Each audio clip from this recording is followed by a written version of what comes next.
Hey, what's up, folks? If you've been following King of the Hill news, and I know you all have, you probably saw that Billy Strings now plays the outro theme for King of the Hill. Now, if you're anything like me, you probably learned how to play the King of the Hill theme, which is called Yahoos and Triangles by the Refreshments, I think. You probably learned that from MX Tabs in 2002, and you printed it out, and your dad yelled at you for using all of the printer paper. And you probably learned it a little bit wrong. So first, let's talk about what I know, what I remember from being, 12 years old or something and first learning how to play this. And then we'll cover Billy's cool solo that he takes in the B part or whatever. I distinctly remember the tab being all on the low E string, like this.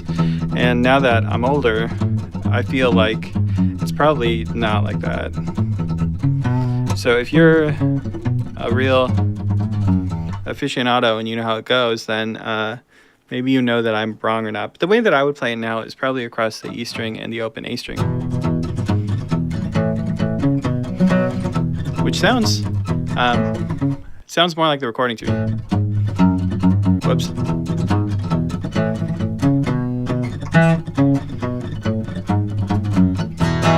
Something like that. Now the B part in the original version has this.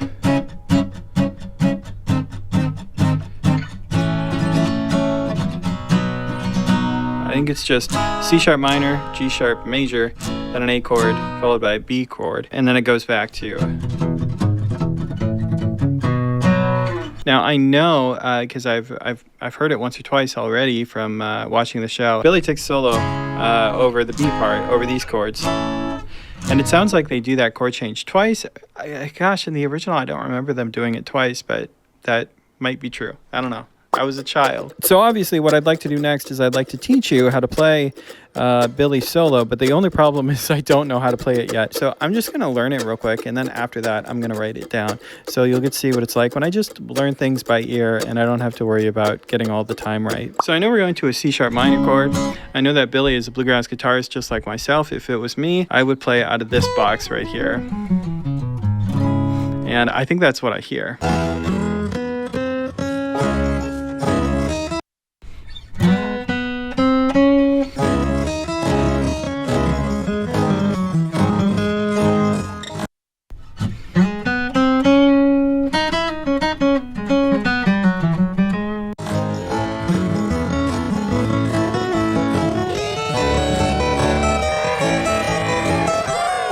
Okay, that's a long line, and he's going from very low to very high. So the thing that we have to hedge against is, do we think he's starting here? Because I run out of notes, I can't get as high as he did. So I think after that, he actually shifted up. I think he's in box 1 now, because that would allow him to hit those high notes that he just hit.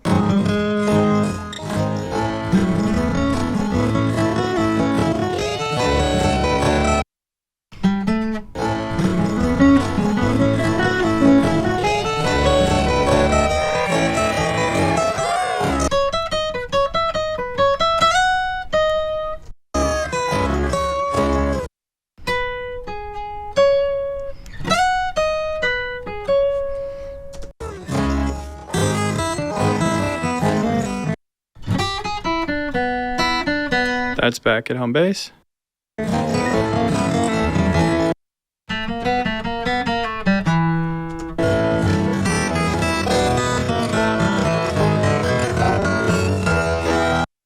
Quarter note triplets, I think.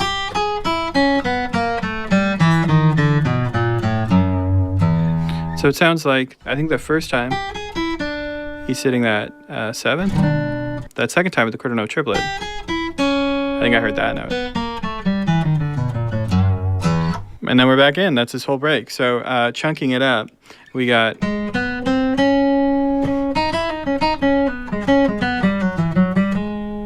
And then we shift all the way up.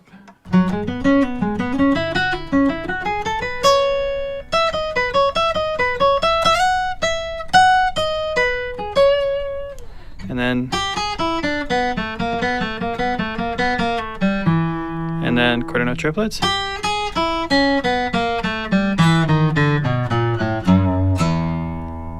I think that's the whole break. All right, so I'm gonna write that down real quick. We'll learn how it really works, and maybe I'll try to play it along with Billy. but it might be too fast for me. I don't know. I'm a baby these days. All right, let's write it down.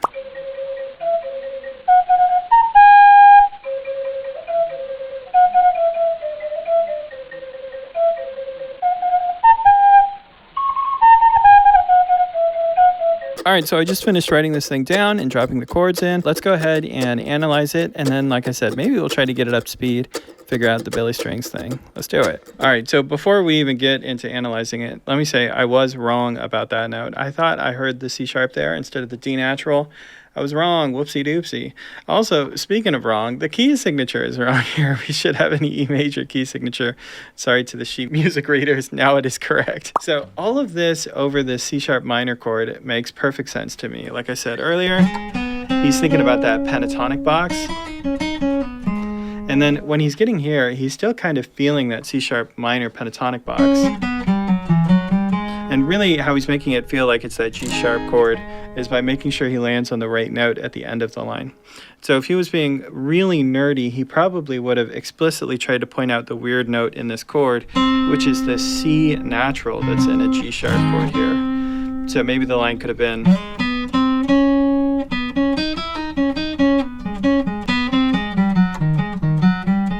right? Maybe he could have pointed out that note. Here, he's ignoring the chord changes, and he's playing this whole thing kind of as E major, right? This is all E major pentatonic or the E major scale, because he does, over the 5 chord, slip in the 3rd of the scale and slip in the 7th of the scale over here.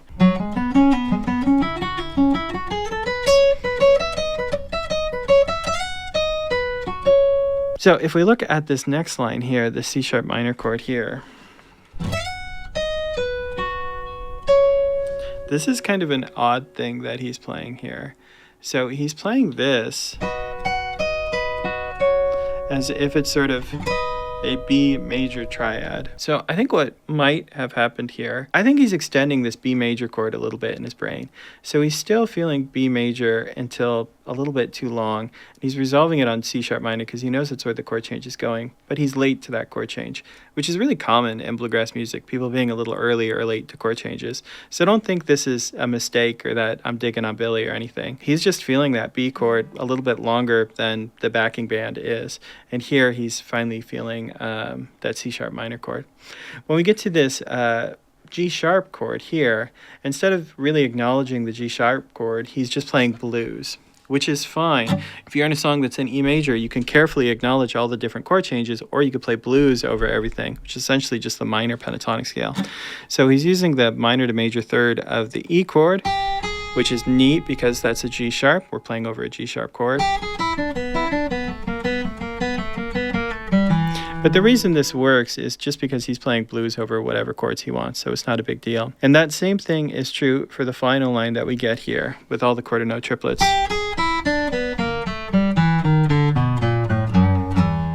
Right, he's just playing blues over all of this, and playing blues over a 5 chord that's leading to the 1 chord, super common in bluegrass, and you see it all the time. Interestingly, you know, there is a funky chord in here. There's this G sharp major chord, this like major 3 chord, if you want to view it that way. The major 3 chord has that weird note in it, that C natural, which normally doesn't appear in E major. And Billy never really goes out of his way to point it out. And if he had pointed it out explicitly, it might have felt a little nerdy. It might have felt like he cared about the chord progression too much. Playing blues over this stuff, or, you know, playing the pentatonic scale of an earlier chord, makes the whole thing feel a little more grounded and country, as opposed to, let me point out all the weird things about every chord change. So I'm not against it. Kind of like it. Which, of course, brings us to our next mission. Can I actually play this thing along with Billy? Cross your fingers, don't. I make no promises. You know, Billy plays fast sometimes. And as we all know, I've only gotten slower with age. You can play along with me, by the way, if you're learning this thing. That's a good idea. But let's play it at the 50% speed, and let's make sure that we can do that. Here we go.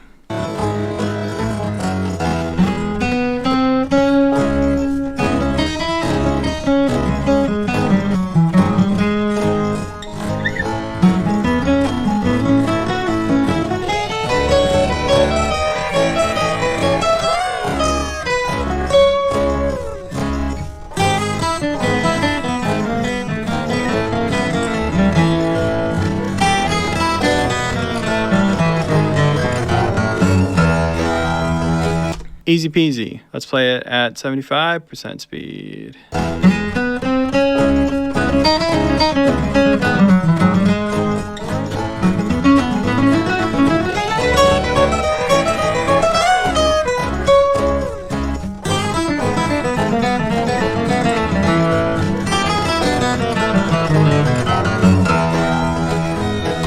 Hey, 75% speed.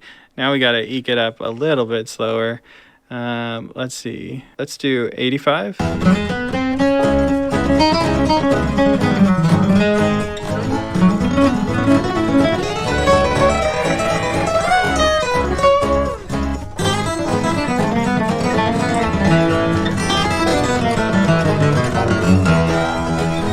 Hey, I like that. Let's hit 90% speed. I think these might be pull-offs. I don't know.